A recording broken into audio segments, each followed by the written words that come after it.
100 years ago, a railroad mechanic turned automotive visionary etched his name into history, not just by founding a car company, but by setting a new course for American luxury and innovation.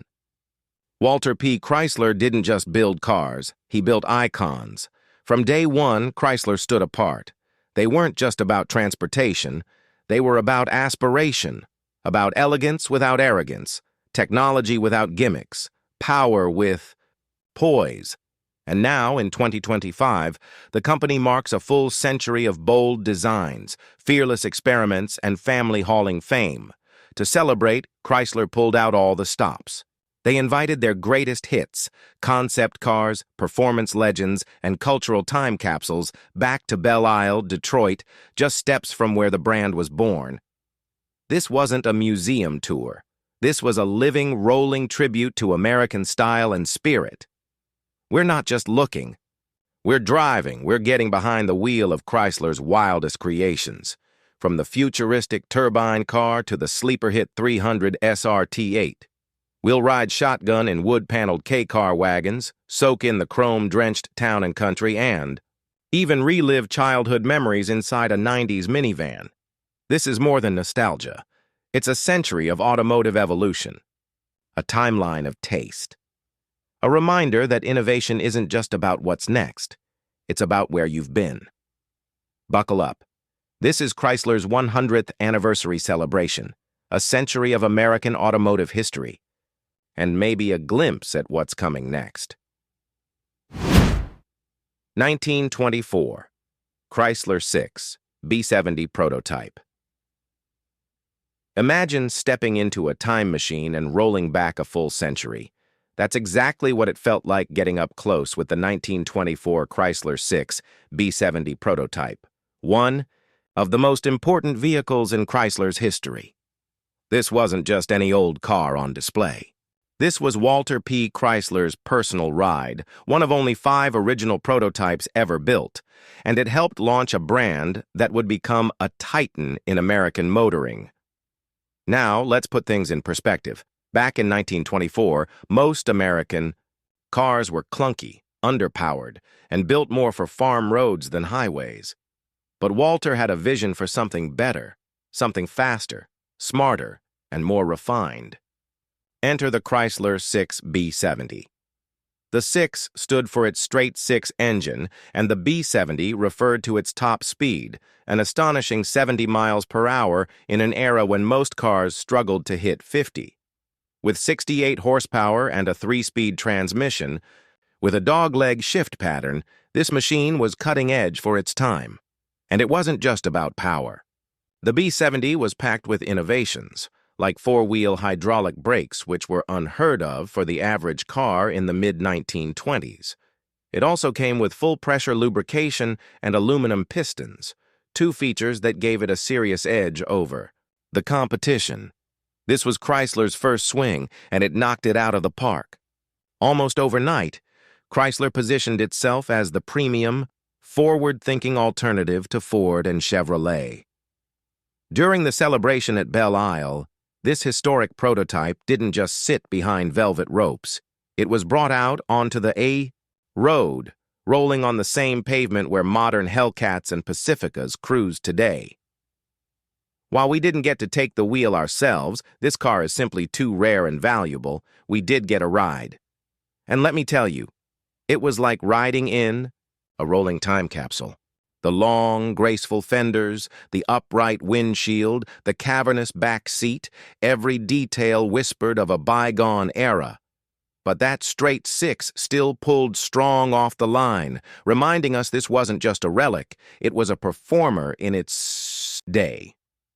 The Chrysler B70 went on to make a big splash in motorsports, too. Production versions took on the Mount Wilson Hill climb in California, laid down a 100 mph lap at Brooklands in the UK, and even entered the 24 Hours of Le Mans.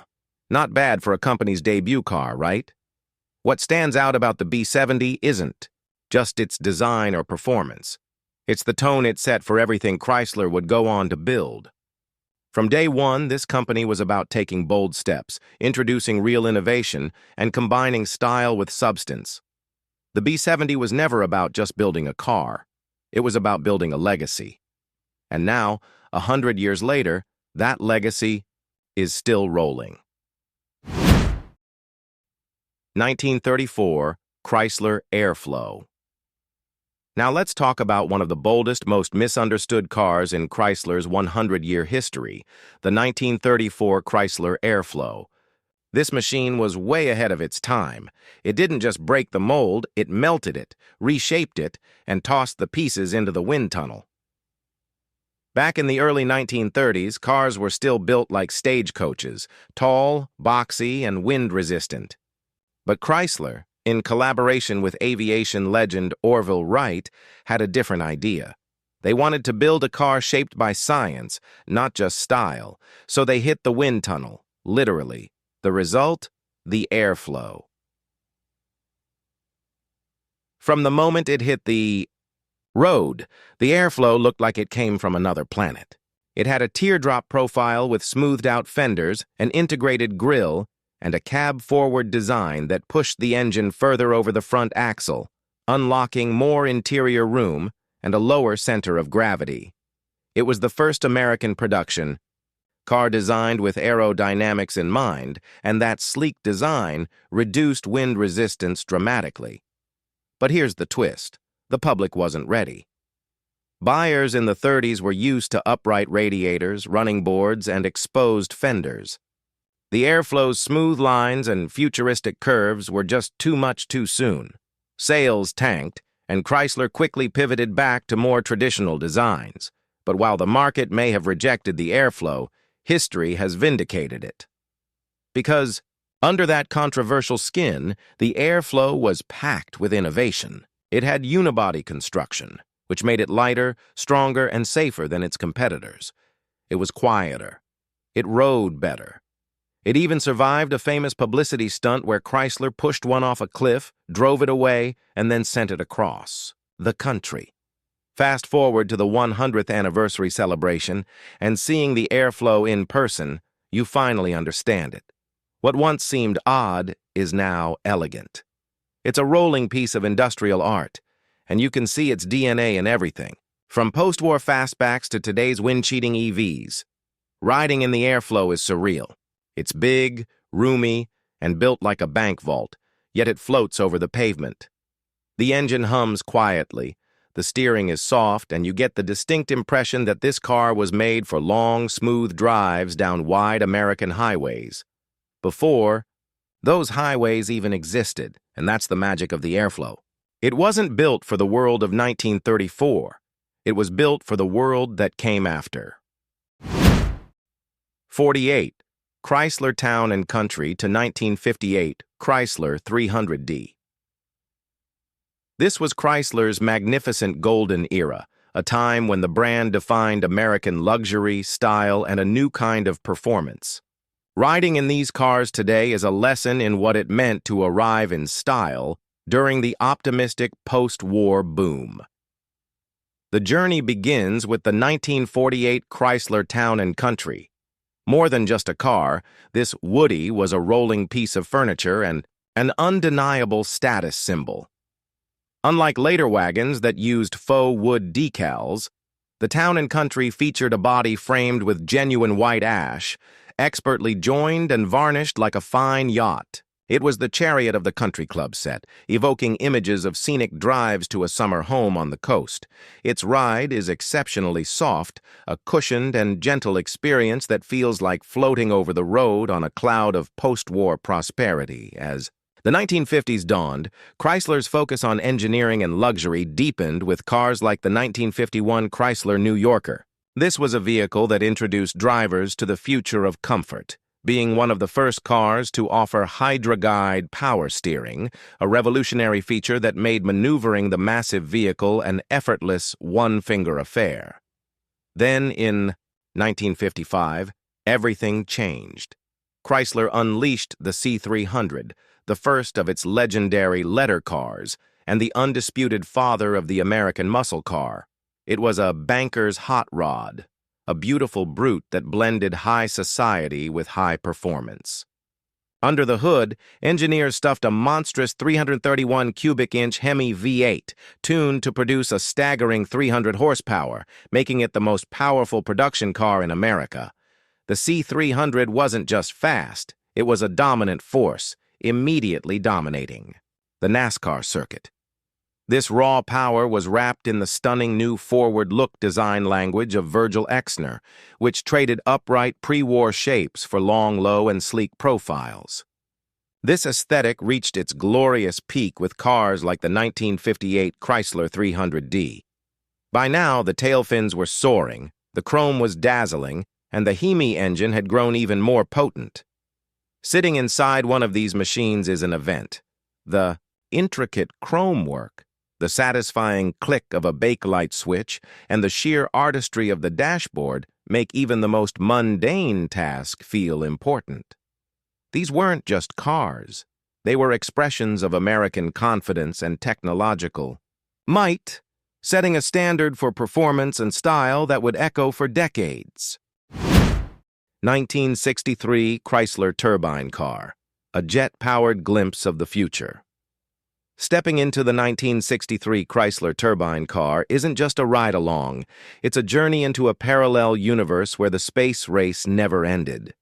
This car represents one of the most audacious engineering experiments ever conducted on public roads. Forget the familiar rumble of a piston engine.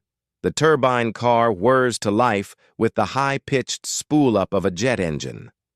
At idle, it emits a quiet, constant whoosh, like a pilot light, and the complete lack of vibration is an eerie sensation.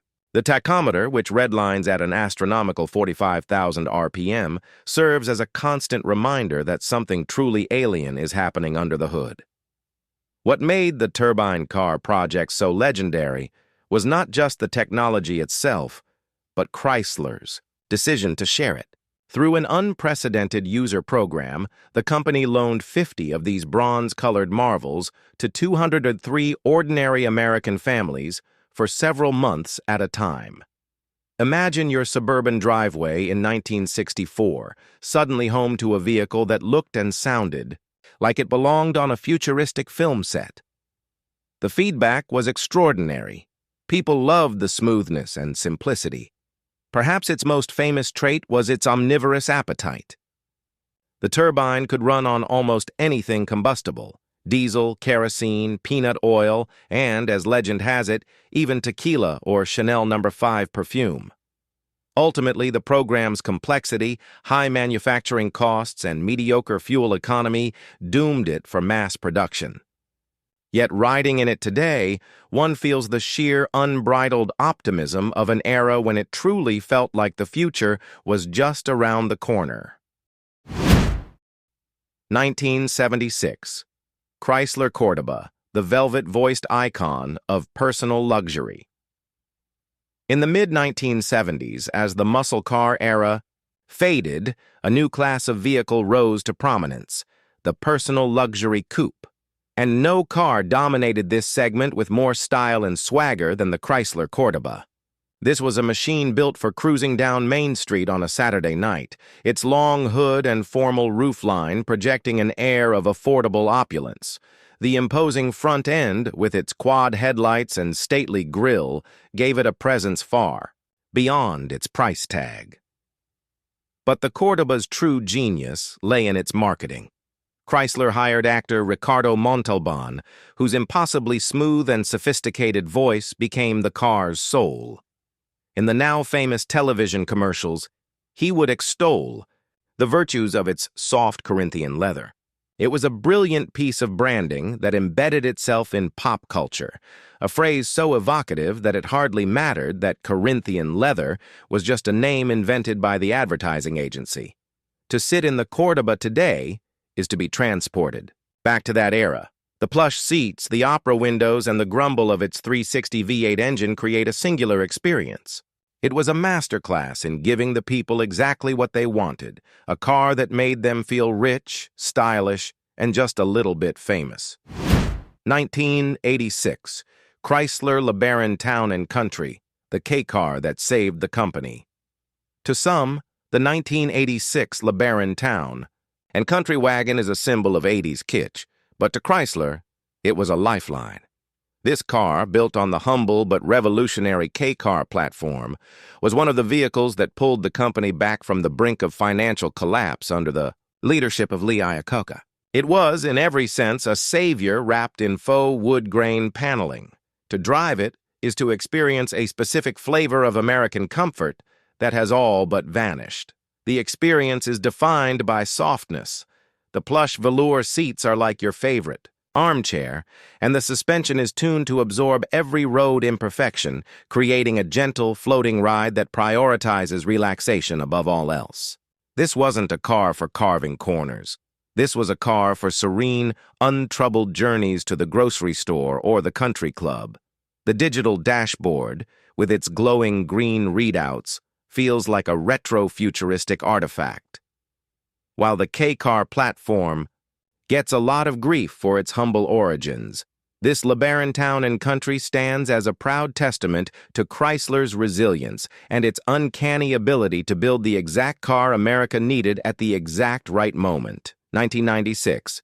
Chrysler Town and Country Minivan, the king of the carpool lane. Few vehicles have defined an entire generation of family life like the Chrysler minivan. Sliding into the driver's seat of this 1996 Town and Country is a powerful dose of 90s nostalgia. The moment you turn the key, you hear that distinctive three-note seatbelt chime, a sound that triggers a flood of memories for anyone who grew up in that decade. The tactile sensations are just as potent. The clunk of the heavy sliding door, the feel of the plasticky turn signal stalk, and the view out over the vast dashboard. This second-generation minivan was a masterpiece of practical design. It introduced the revolutionary driver's side sliding door, an innovation that simplified the chaotic process of loading kids and cargo. It also featured easy-out rolling seats, which made converting the vehicle from a people hauler to a cargo hauler a manageable task. These may seem like simple features today, but in the 1990s, they were game changers that solidified Chrysler's domination of the market it had created. It was the undisputed king of the soccer practice run and the cross-country family road trip, a perfectly executed tool for suburban life. 2006. Chrysler 300 SRT8, the return of the banker's hot rod. More than just a nostalgic nod, the 2006 Chrysler 300 SRT8 was the spiritual resurrection of the legendary 1955 letter car. While the base 300 was a handsome sedan, the SRT8 was a true muscle machine hiding in a tailored suit. Its design was a statement of pure confidence. The high belt line, narrow gun-slit windows, and bold Bentley-esque grille gave it a menacing presence that few other sedans could match. It looked like it belonged to a movie villain or a CEO with a serious lead foot. The driving experience was a revelation, perfectly blending American muscle with newfound German refinement, thanks to its Mercedes-Benz-derived chassis. The star of the show was the 6.1-liter Hemi V8, which produced a thunderous 425 horsepower. Unlike the floaty luxury of its ancestors, the SRT8's suspension was taut and its steering direct, allowing it to handle corners with a composure that would have been unimaginable in a classic Chrysler. It was a true banker's hot rod for the 21st century, a sophisticated and brutally fast machine that brilliantly updated the brand's performance legacy. It was often overlooked in its time, but stands today as a modern classic. After a century of high style, Hemi muscle, minivan magic, and even turbine-powered experiments, Chrysler finds itself at a pivotal crossroads. The past is powerful, a testament to a brand that has repeatedly defined and redefined the American automobile. But the future? That remains unwritten. From wood grain wagons that defined suburbia to gangster sedans that owned the streets, Chrysler has always had a flair for the unexpected. As they enter their second century, we can only hope the next chapter brings back that audacity. Here's to more 5-digit red lines, more undercover performance, and maybe, just maybe, a little more fine Corinthian leather. What is your favorite Chrysler of all time? Let us know. Until next time, stay curious and keep driving. Something worth remembering.